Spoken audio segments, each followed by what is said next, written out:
भोगात्मा त्वं गिरिजामती सहचरा प्राणा शरीरं गृहे पूजा ते विषयोग भोग रचना निद्रा समाधि स्थिति संचारा पदयोपदक्षिण विधि स्तोत्राणि सर्वा गिरौ यत् यत् कर्म करोमि तत्तत् अखिलम् शंभो तवाराधनम्। नमस्कार, स्वागत है आपका आचार्यवाणी में। मैं आचार्य डॉक्टर विक्रमादित्य आपके साथ हूँ। कर्क राशि वालों के लिए कैसा रहेगा अगस्त का पहला भाग। देखिए, इस संसार में जो कुछ घटनाएं घटती हैं ना, वो सब हमारे कर्मों के अनुसार से हमें प्रभाव उत्पन्न करती हैं, और वो कर्म जो है हम उसी दिशा में काम करते हैं जिस प्रकार की हमारी मति होती है। ऐसे में ग्रहों का खेल जो होता है वो आपके लेखा जोखा उपस्थित करता है कि पहले पहले आपने क्या किया और कैसे आपके लिए भाग्य ने खेल रच के आपके समक्ष लाया है। तो उसको हम समझकर यदि अशुभ समय को हम दूर कर लें, अशुभ प्रभाव को दूर कर लें, तो बहुत सुंदर तरीके से अपने जीवन को और सुंदर बना सकते हैं। ईश्वर का दिया हुआ ये जन्म बड़े कल्याण का है, कल्याणकारी है, आनंद के लिए दिया है ईश्वर ने जन्म। ऐसे में हम अपने दुष्प्रभावों को, ग्रहों के दुष्प्रभावों को दूर करने के लिए अपने कर्मों को किस दिशा में परिवर्तित करने का प्रयास करना है, यही विज्ञान, ज्योतिष विज्ञान सिखाता है। तो इसको हमें समझ लेना चाहिए। तो कर्क राशि वालों, ये जो अगस्त का पहला भाग है वो कई प्रकार से आपकी राशि के अनुसार से बड़ा इंपॉर्टेंट है आपके लिए। ऐसे में कई ग्रहों का परिवर्तन होने का योग बन रहा है, तो आप समझ लें कि ग्रहों का परिवर्तन आपके लिए क्या कुछ लेके आया है। ओवरऑल यदि हम समझें तो आपके लिए अच्छा समय रहेगा, अनुकूल समय रहेगा। ग्रहों का परिवर्तन आपकी राशि के अनुसार से बड़ा इंपॉर्टेंट रहने वाला है। आपके लग्न राशि में विशेष तौर पर यदि हम बात करें तो शुक्र आने वाले हैं, लेकिन आने वाले हैं थोड़े से कमज़ोर अवस्था में, वक्र स्थिति में, और विशेष तौर पर आने वाले हैं वो अस्त स्थिति में। सूर्य आपके राशि में चली रहे हैं। तो ऐसे में क्या कुछ प्रभाव होगा आपके ऊपर इन ग्रहों का, जो लगातार वक्री चल रहा है, फिर अस्त हो जाएगा और फिर राशि परिवर्तन करेगा। वैसे हम बात करें तो ओवरऑल तो शेयर मार्केट के हिसाब से आपकी राशि के अनुसार से बात किया जाए तो ये आपको नुकसान पहुँचा सकता है। आप हल्की सी गलती नुकसान करा सकती है। भावों में विशेष तौर पे जो फॉरवर्डिंग बिजनेस करते हैं, रिस्क वाले बिजनेस करते हैं, उसमें उठापटक होने के योग दिखाई देते हैं। कई प्रकार से इमोशनल पॉइंट ऑफ व्यू से भी ये आपका जो प्रभाव, ग्रहों का प्रभाव है इस अगस्त के पहले भाग में बड़ा इंपॉर्टेंट रहने वाला है।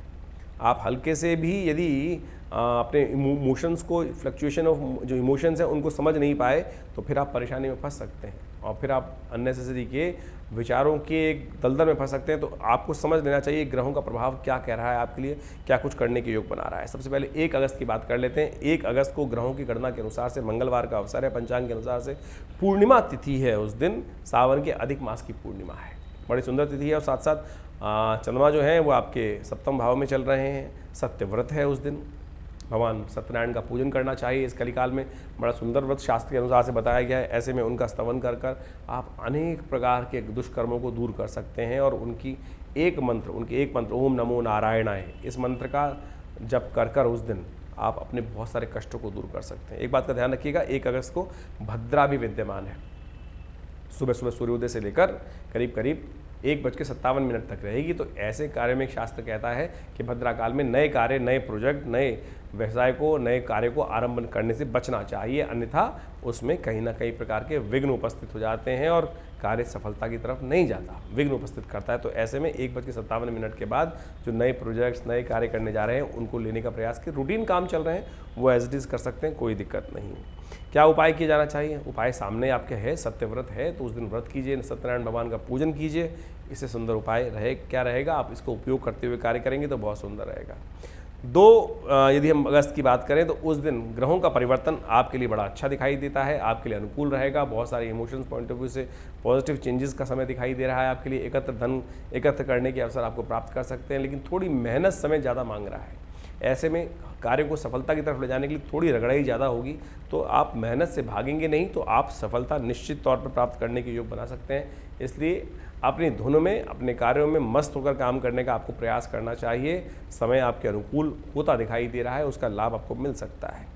ऐसे में आपको विशेष तौर पर उपाय के तौर पर विशेष तौर पर पालक का दान करना चाहिए, हरी मूंग, साबुत मूंग का दान करना चाहिए।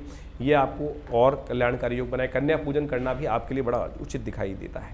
3 अगस्त को हम बात करें, 3 अगस्त को ग्रहों की गणना विशेष तौर पर आपके लिए परिवर्तन का योग ला रही है। पंचांग के अनुसार से उस दिन बृहस्पतिवार है, सावन के अधिक मास की कृष्ण पक्ष की द्वितीया तिथि है और ग्रहों का परिवर्तन जो हो रहा है, चंद्रमा और शुक्र दो परिवर्तन की तरफ जा रहे हैं। सूर्योदय से पहले पहले तो शुक्र परिवर्तन की तरफ, चंद्रमा परिवर्तन की तरफ चले जाएंगे और ये चंद्रमा का परिवर्तन आपके लिए थोड़ा सा भारी दिखाई देता है। ऐसे में आपको ध्यान रखते हुए कार्य करना है, स्वास्थ्य का ध्यान रखना है।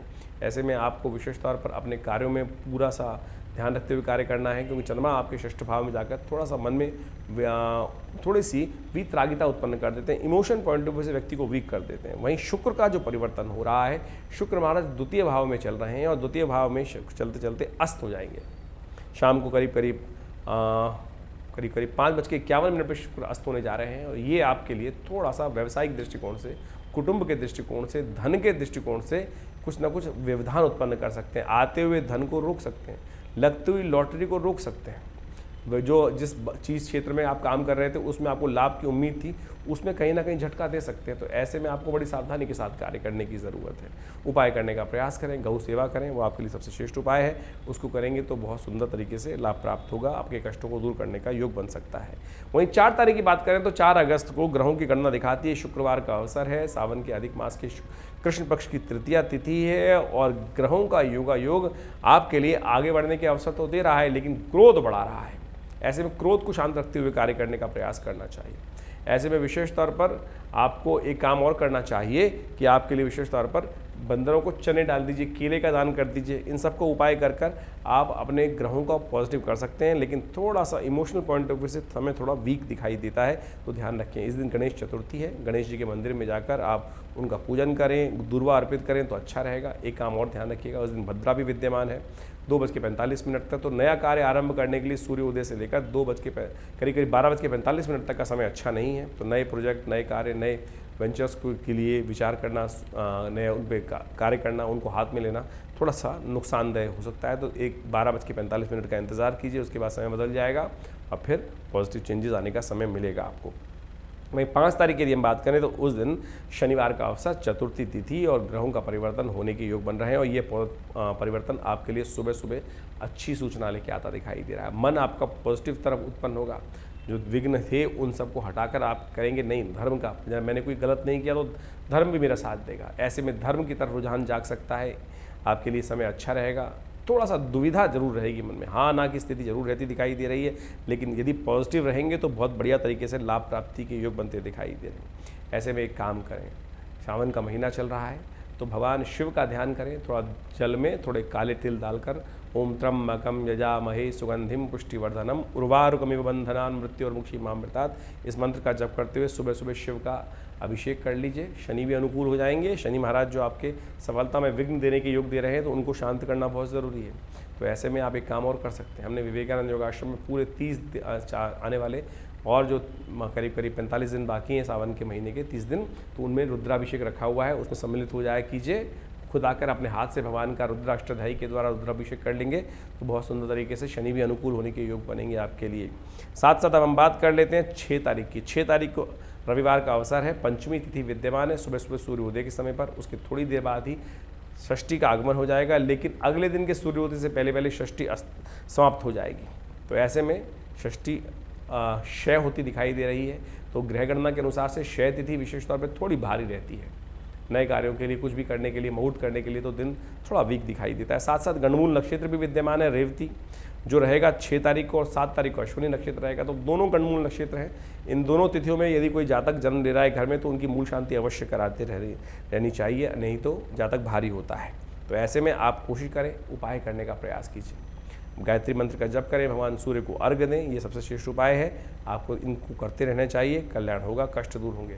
वहीं 7 तारीख यदि ग्रह गणना समझे तो 7 तारीख को सोमवार का अवसर है और सोमवार के दिन विशेष तौर पर आप समझें ग्रहों का परिवर्तन हो रहा है, 2 ग्रहों का। मेष राशि में चंद्रमा प्रवेश कर रहे हैं और साथ साथ और दूसरा ग्रह शुक्र कर्क राशि में वक्र गति से चलते हुए अस्त शुक्र प्रवेश कर रहे हैं दोपहर को 11:01 पर। ये जो परिवर्तन, दोनों के दोनों परिवर्तन जो हैं वो आपके लिए एक तरह से चंद्रमा का परिवर्तन तो बहुत पॉजिटिव है। ये आपके कार्यों में सफलता देने के योग बनाएगा आपको। पूर्व सूचना देगा, धन आगमन की सूचना देगा, और ये आपके कई कार्यों में पॉजिटिविटी उत्पन्न करने के योग दे सकता है। लेकिन विचार थोड़े डंप रहते दिखाई दे रहे हैं।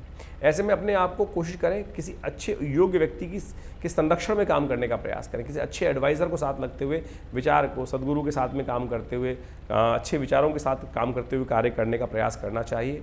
किसी को जहां आपकी लैकनेस है, अच्छे कंसल्टेंट को हायर कर लीजिए, उनसे विचार ले लीजिए, फिर कार्य करने का प्रयास करें, तो आप इस ग्रह के थोड़े से नेगेटिव प्रभाव को ठीक कर सकते हैं।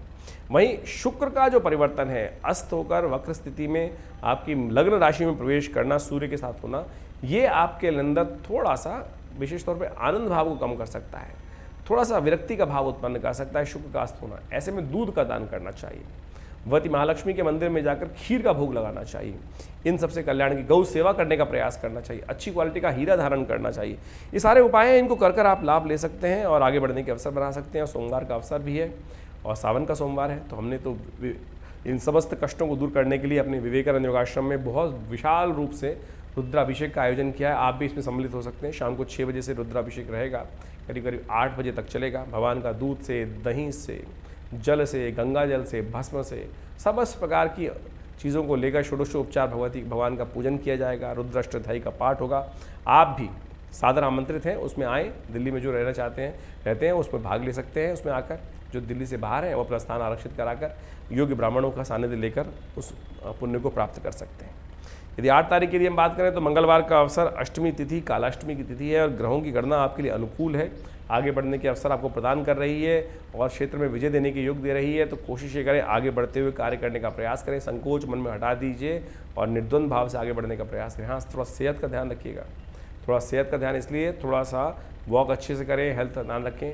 एक आने वाले करीब 6-7 महीने के लिए थोड़ा सा हृदय संबंधित रोग जो हैं, जो बुजुर्ग लोग हैं, जो बड़े लोग हैं, 50-60 साल से ऊपर हैं, उनको अपने हृदय का ध्यान रखते हुए कार्य करने का प्रयास करना चाहिए। अभी थोड़ा सा ग्रह भारी चल रहा है, तो उसके लिए एक तो मृत संजीवनी मुद्रा, पहली उंगली अंगूठे पे लगाकर बेस पे, ये मृत संजीवनी मुद्रा, अपान वायु मुद्रा जो कहा जाता है, इसका नित्य प्रति अभ्यास कीजिए। हमारे पिता आचार्य श्री केशव देव जी महाराज की अद्भुत खोज है, बहुत सारी पुस्तकें लिखी हुई हैं इन मुद्रा विज्ञान के ऊपर, और ये चमत्कारी मुद्रा है, हृदय को साउंड कर देगी और बिल्कुल कुछ ही दिनों में आपके जो हृदय की समस्या है उसको ठीक कर देगी। आपकी राशि के अनुसार से इस वक्त ऐसा योग चल रहा है, तो इस बात का ध्यान रखते हुए कार्य करें तो आपके लिए अच्छा रहेगा।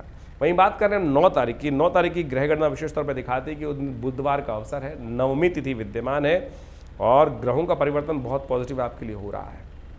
लाभ की स्थिति में ग्रह जा रहे हैं, जो भी आप कार्य कर रहे हैं उसमें लाभ के बहुत अनुमान जो आप लगा रहे हैं उसमें बहुत कुछ प्राप्त करने के अवसर बन सकते हैं। लेकिन फिर भी हम कहेंगे, क्योंकि राहु महाराज आपके बृहस्पति के साथ इन दिनों चल रहे हैं, तो लाभ की स्थिति होती है, लेकिन फिर भी कहीं ना कहीं लास्ट मोमेंट पर जाके बुद्धि कहीं धोखा दे देती है।